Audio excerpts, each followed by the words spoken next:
Alright, time for some viewer submissions. This time we have Varia, a card game made by people who are really bad at explaining how their game works. I'm sorry, but it's true. So yep, really got my work cut out for me this time.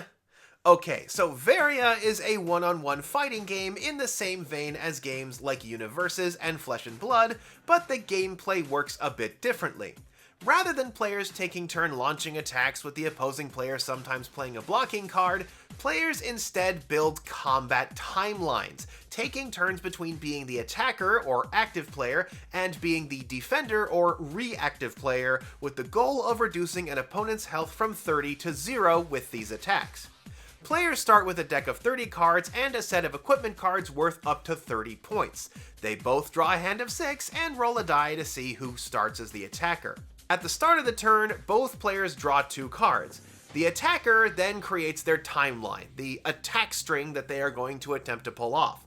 They have 10 points to spend building this timeline using a combination of cards from their hand, their equipment cards, and any temporary token cards made by the effects of other cards. Each card put into the timeline this way, to a maximum of 5, is labeled as a moment. But the cost for them isn't paid until the timeline actually runs to this moment. This actually matters later. The defender then gets their own 10 points to build their timeline in response to the attackers once the attacker has it all set out, playing cards or items the exact same way, in line with each of the attacker's cards. No more than them though. Okay, we're gonna need to hit pause for a second because the defending player has played cards with the disengage keyword on them.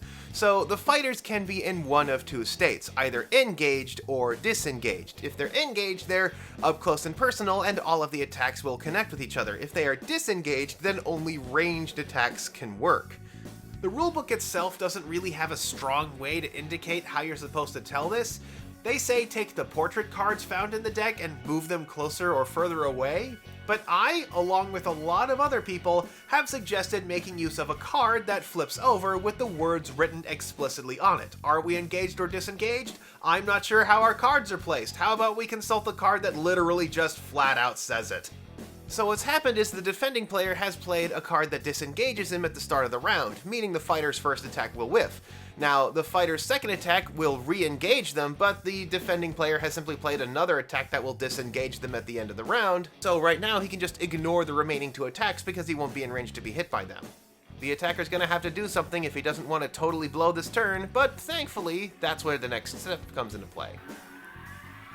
After this, each player gets a chance to adjust their timeline using cards with the fast keyword to either replace or join one of the cards in the timeline, keeping that 10-point cost limit in mind. Nothing saying you can't exceed that number, but if you get a card you can't pay for, it gets pushed, or basically ignored, and slid down the timeline along with any cards behind it. Any that fall off the end form a new timeline for the next turn.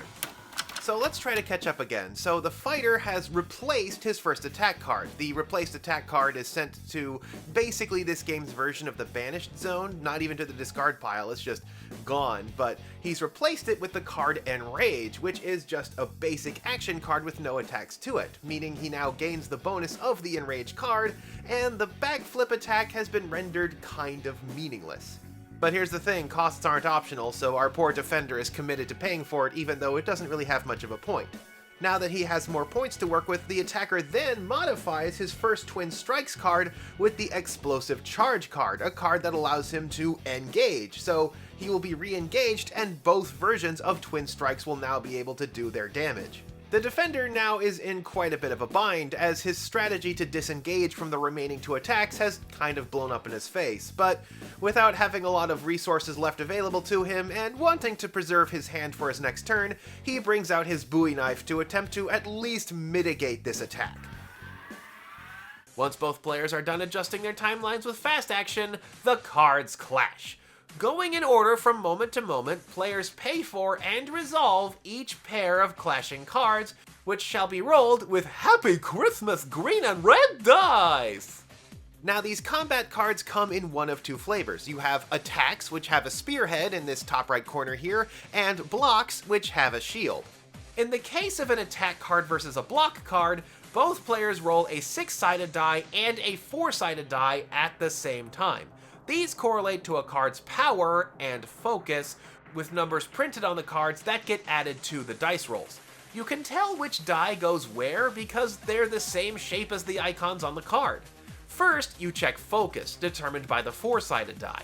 If the defending player gets the higher focus, then the attack misses, dealing 0 damage and otherwise having no effect. On the other hand, if the attack hits, the damage that the defending player receives is reduced by the block card's total power, including its dice roll. Of course, you can also attack into an attack, in which case the focus roll, while still performed, has no consequences outside of card text.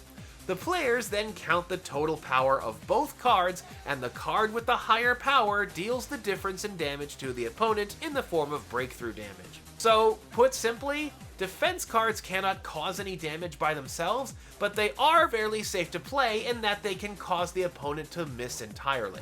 And cards that are comboed, where a card with a fast action was added on top of a card in the timeline, they not only add their power, focus, and effects to the card they combo with, they also add their die to this pool, meaning the player gets to play 2 sets of dice during the combat phase instead of just 1. At the end of the timeline, any equipment cards are moved back to their character row, and the other cards are moved to the discard pile. The defender becomes the attacker, and the next turn begins. There. That's the basics. Really shouldn't be that hard, but it took me several readings of the manual and direct verbal instruction to finally get it that far. And that's probably my biggest problem with Varia. The game's rules and presentation are kind of a mess. The cards often struggle to define their terms, the rulebook is poorly paced and all over the place, and a lot of the writing feels fuddy-duddy and non-committal. Like, the rulebook that shipped with the game doesn't include any rules on deck construction, so when I asked them what the standard deck limits for constructed play were, they were like, "Hey, brah, you can do whatever you want, brah. Like, you can make a deck that's level 10 with 30 gold, or level 5 with 60 gold, or level 1 with 100 gold, man." Which I know is supposed to come off as, "Hey, it's supposed to be fun, right, brah?" But comes off more like, "Yo, bro, we couldn't be bothered to finish making our game. Could you, do that for us instead?" Yeah. I'm gonna say it here, players hate uncertain rules.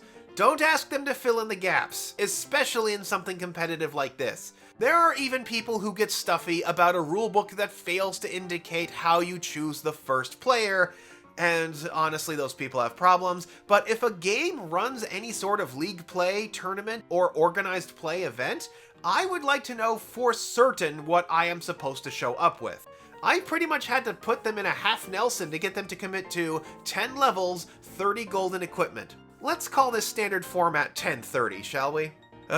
So here's how the deck building works.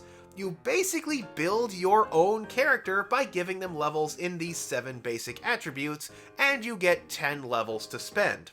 On the bottom right, you can see the level of a card based on the number of icons it has. So this level 6 aggression card would require my character to have 6 of their 10 levels put into aggression.